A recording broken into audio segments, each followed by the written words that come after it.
Nuevamente, seamos todos bienvenidos al encuentro con las Sagradas Escrituras, con la palabra de Dios que nos invita cada día a acercarnos a Él. Vamos a iniciar este momento orando en el nombre del Padre, del Hijo y del Espíritu Santo. Amén.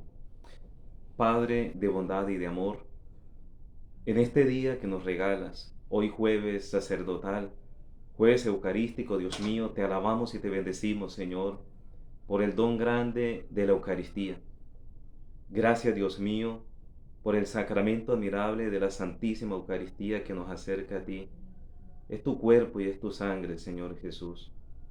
Gracias, Dios mío, por tantas bendiciones que nos has concedido.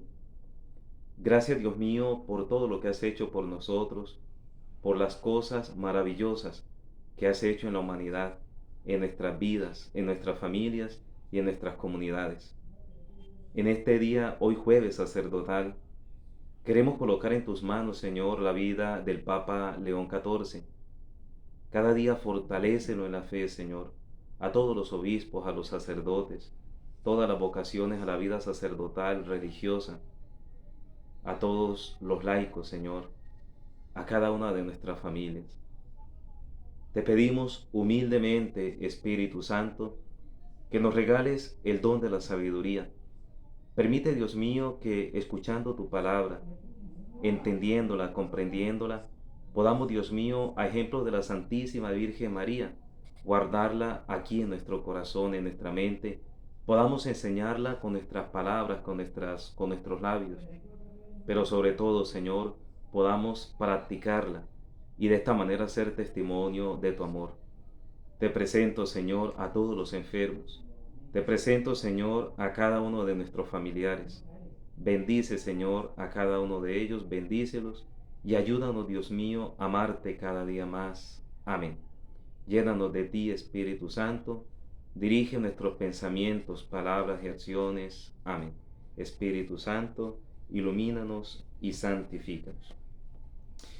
Mis queridos hermanos, mis queridos hijos, nos encontramos hoy nuevamente frente a la palabra, una palabra de Dios que interpela, una palabra de Dios que nos anima, una palabra de Dios que libera, que transforma el corazón. Saludo muy especial para cada uno de ustedes, que personas que vienen siguiendo, que están suscritos y que vienen durante todos estos días acompañando, siguiendo la reflexión, sobre todo del Evangelio. También tocamos la primera lectura y el Salmo, pero sobre todo el Evangelio. Sabemos que el Evangelio es el centro de todas las sagradas escrituras, porque es el anuncio de la buena noticia. ¿Cuál buena noticia? Que Jesucristo, el Hijo de Dios, el mismísimo Dios, se ha hecho carne, habitó entre nosotros, murió, resucitó y permanece en medio de nosotros, en su iglesia. A quienes no se han suscrito, los invito para que se suscriban, se acerquen al canal, denle allá en la campanita, se suscriban para que todos los días les llegue la notificación con el contenido que cada día estoy subiendo, la reflexión del Evangelio y el momento de oración. Hoy vamos a escuchar en la primera lectura el capítulo 11, versículo 29 al versículo 39 del libro de los jueces. Jueces, capítulo 11, versículo 29 al 39. En aquellos días, el Espíritu del Señor vino sobre Jefté, atravesó Galaad y Manasés, y cruzó a Mizpa de Galaad, y de Mizpa de Galaad pasó hacia los amonitas. Entonces Jefté hizo un voto al Señor: si entregas a los amonitas en mi mano, el primero que salga de las puertas de mi casa a mi encuentro cuando vuelva en paz de la campaña contra los amonitas, será para el Señor y lo ofreceré en holocausto. Jefté pasó a luchar contra los amonitas, y el Señor los entregó en su mano. Los batió desde Aroer hasta Minit, 20 ciudades, y hasta Bel Keramín. Fue una gran derrota, y los amonitas quedaron sometidos a los hijos de Israel. Cuando Jefté llegó a su casa de Mizpá, su hija salió a su encuentro con adufes y danzas. Era su única hija. No tenía más hijos. Al verla, rasgó sus vestiduras y exclamó: ¡ay, hija mía!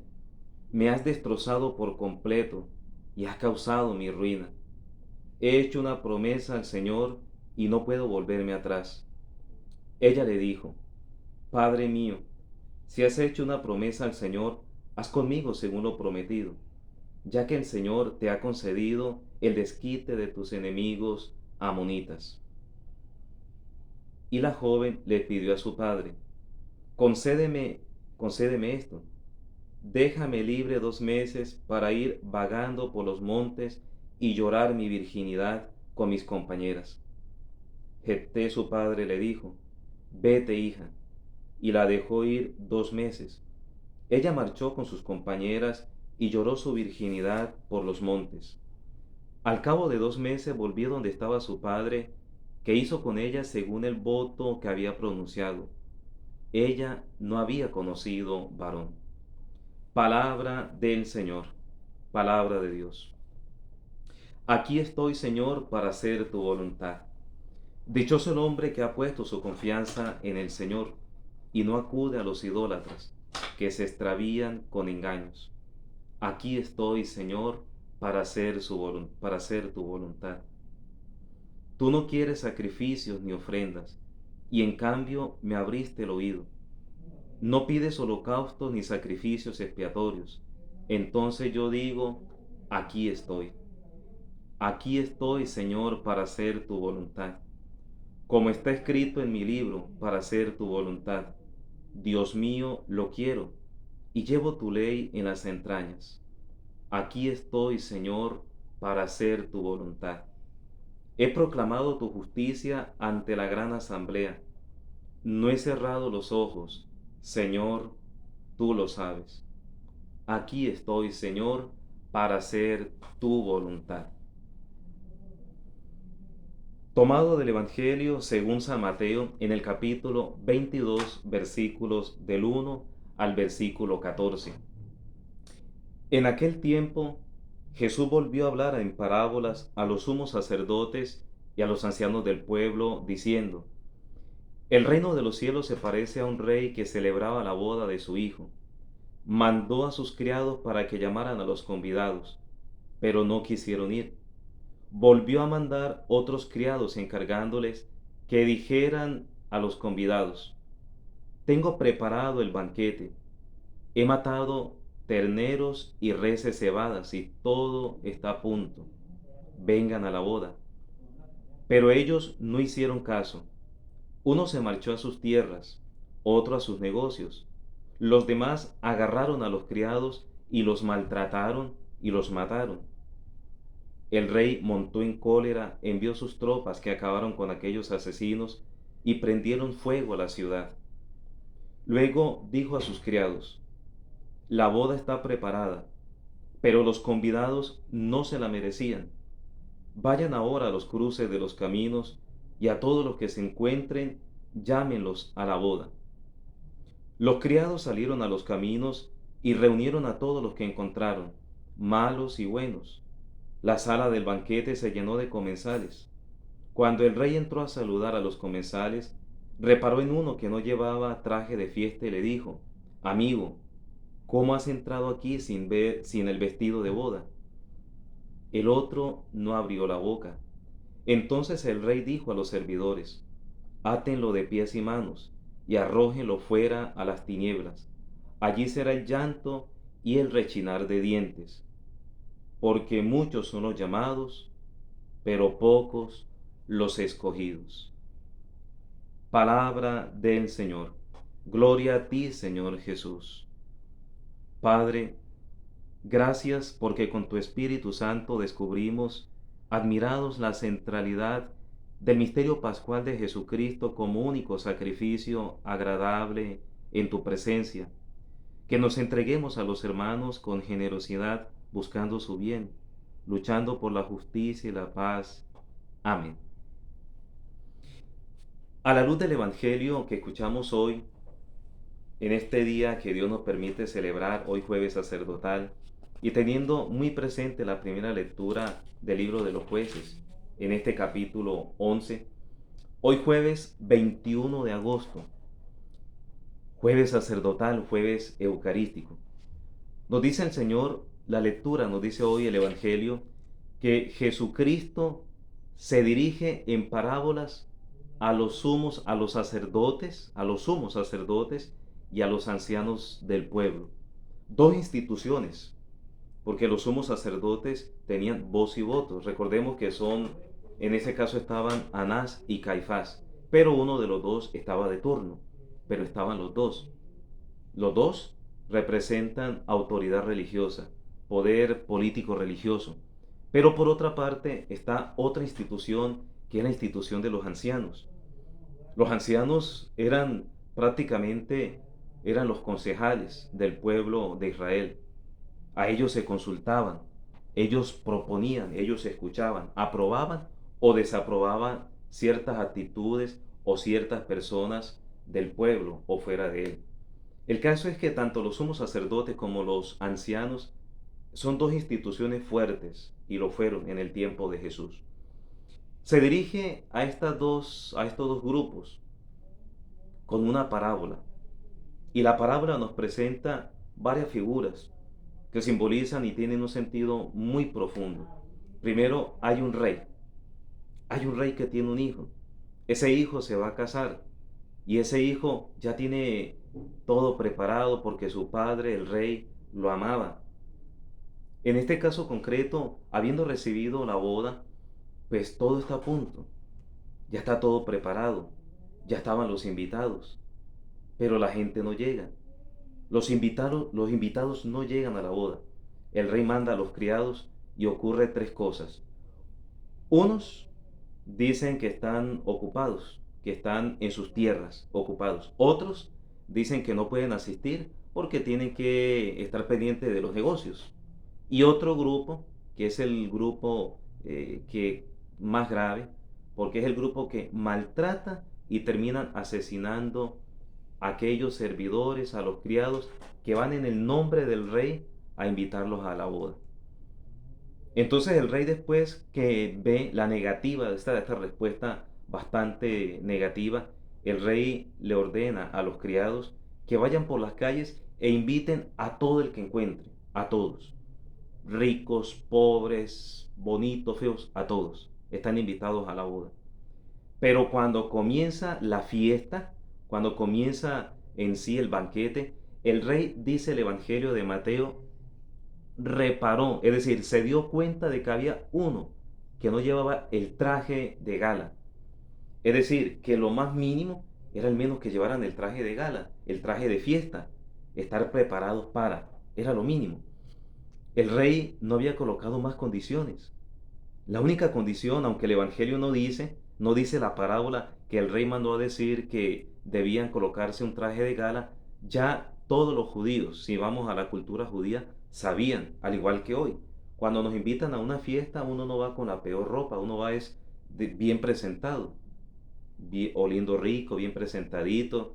Si es lluvia de sobres, pues vamos y depositamos el sobre en la urna que está preparada para depositar el sobre, pero vamos con una ropa adecuada.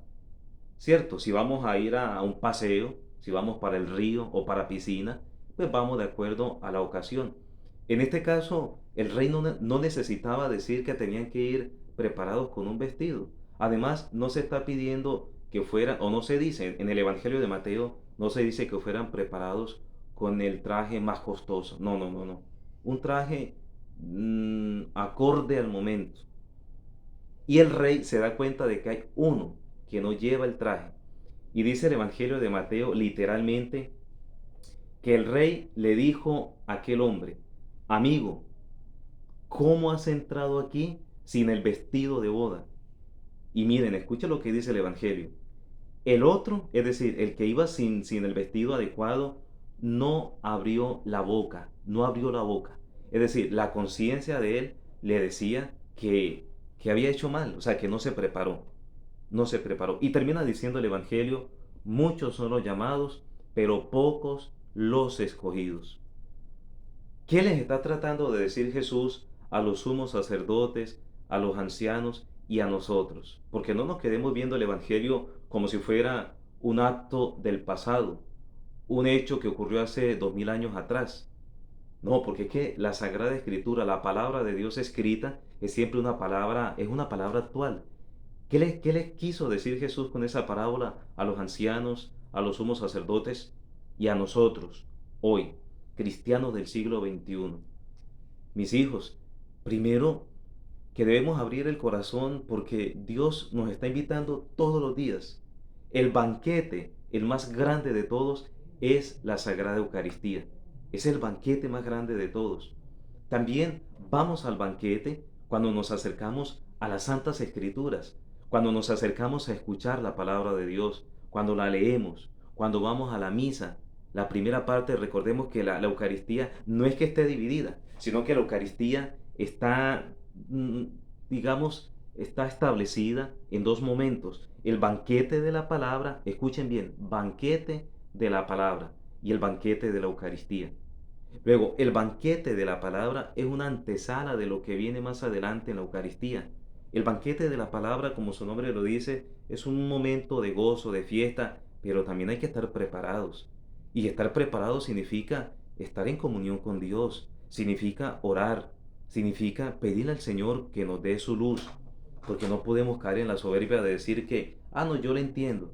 Sin oración, sin prepararme, yo cojo la Sagrada Escritura o yo voy a misa, no importa que no me confiese, no importa que lleve 30 años sin confesarme, a no ser que la persona por cualquier motivo, por un motivo razonable, pues no se pueda confesar.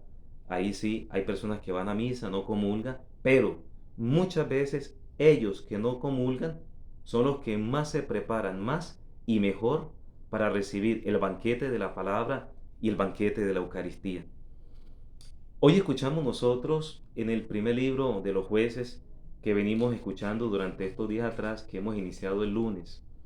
Escuchamos el capítulo 11 del libro de los jueces, versículo del 29 al versículo 39.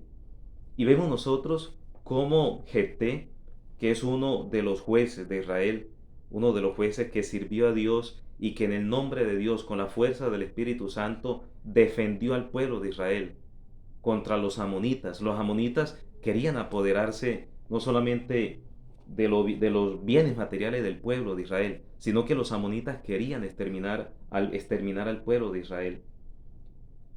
Jefté combate a los amonitas, pero Jefté, antes de ir a combatir y a defender el pueblo de Dios, Jefté le hace una promesa a Dios. Le dice a Dios: Señor, si logramos y vencemos, si tú nos bendices, nos ayudas y vencemos a los amonitas, cuando llegue a mi tierra, es decir, a Mizpá, cuando llegue a Mizpá de Galaad, la primera persona que salga allá de la tienda, o donde el primero que salga a recibirnos, te lo entrego a ti, Dios mío, en holocausto. Ganó el pueblo de Israel. Jefté, que era el juez, que era el caudillo, quien llevaba la batuta, quien llevaba el liderazgo de la batalla, le hizo la promesa a Dios. Pero quien sale, ganaron, pero quien sale después, cuando regresan a su pueblo, a su lugar de origen o a su lugar de reposo, sale infortunadamente su hija. Jefté siente un dolor grande en el corazón porque era la única hija, no tenía más hijos. Aquí hay un dato curioso, porque es uno de los textos bíblicos del Antiguo Testamento, entre comillas, uno de los textos bíblicos oscuros, no porque sea malo, no, sino porque impacta la promesa que hace un padre, pero en ninguna parte dice que Dios le haya pedido a este papá, a Jefté, al juez, que le entregara a su hija, que la ofreciera como holocausto.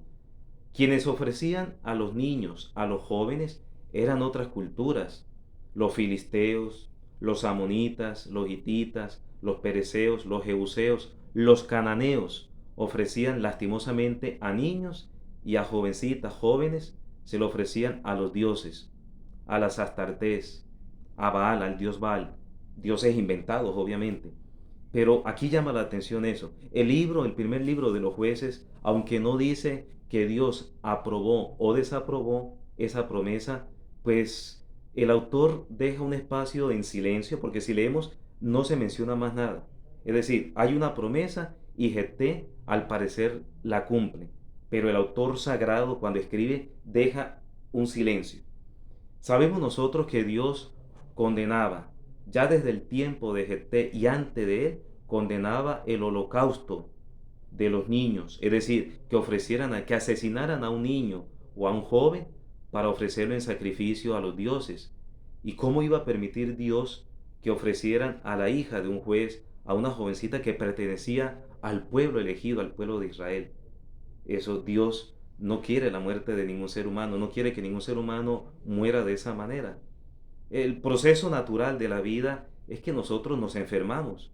Podemos morir en un accidente, podemos morir de un paro cardíaco, podemos morir de una masa, de un cáncer, pero no ofrecidos como si fuéramos nosotros animalitos. De hecho, el sacrificio en la nueva alianza y definitiva alianza que se da en Jesucristo el Señor, el sacrificio no es un animal, es el mismo Jesús de Nazaret quien se ofrece por nosotros. Se convierte Jesús en sacerdote, víctima y altar. Sacerdote, víctima y altar. Se ofrece por nosotros. Ya no es un animalito. La alianza, la nueva alianza, se concreta, se sella el pacto con la sangre del mismísimo Jesucristo, el Hijo de Dios. Las promesas hay que cumplirlas. Alguien me decía por ahí, padre, yo mandé una promesa, ¿debo cumplirla? Sí, hija, claro que sí, claro. Si usted manda una promesa, por ejemplo, ir a un santuario mariano y rezar el rosario allá, arrodillada, pues debe ir. Si no se puede arrodillar porque ya tiene un problema en los huesos, lo puede hacer sentada, pero que vaya a este lugar. Las promesas hay que cumplirlas, pero las promesas que no dañan la integridad de la persona, porque Dios nos comprende, Dios nos conoce. Pidámosle al Señor, mis queridos hermanos, que podamos nosotros acoger la invitación que nos hace hoy el Señor, como lo dice el Evangelio de Mateo, porque Él nos invita a todos, todos somos invitados a su casa, a la Eucaristía, al sacramento de la confesión. Somos invitados al banquete de la palabra y al banquete de la Eucaristía. Que cada día, Dios mío, nos alimentemos, Señor, y nos dejemos tocar por ti. Bendice, Dios mío, a todas las personas que escuchan y siguen todos los días la reflexión del Evangelio y de la primera lectura. Bendice, Señor, a todas las personas que nos rodean, a nuestras familias. Bendice, Dios mío, a nuestros familiares que están enfermos. Sánalos, Señor Jesús, y ayúdanos, Dios mío, a amarte cada día más. Que podamos abrir el corazón, que el vestido para participar del banquete sea el vestido de la oración, el vestido de la humildad, el vestido, Dios mío, de la fe y de la esperanza. Señor, que tu luz nos ilumine para que cada día crezcamos más en tu amor. Y la bendición de Dios Todopoderoso, Padre, Hijo y Espíritu Santo, descienda sobre ustedes. Amén. Mañana, si Dios lo permite, estaremos compartiendo la reflexión del Evangelio y también estaremos escuchando las lecturas que corresponden al día. Bendiciones para todos. Un abrazo.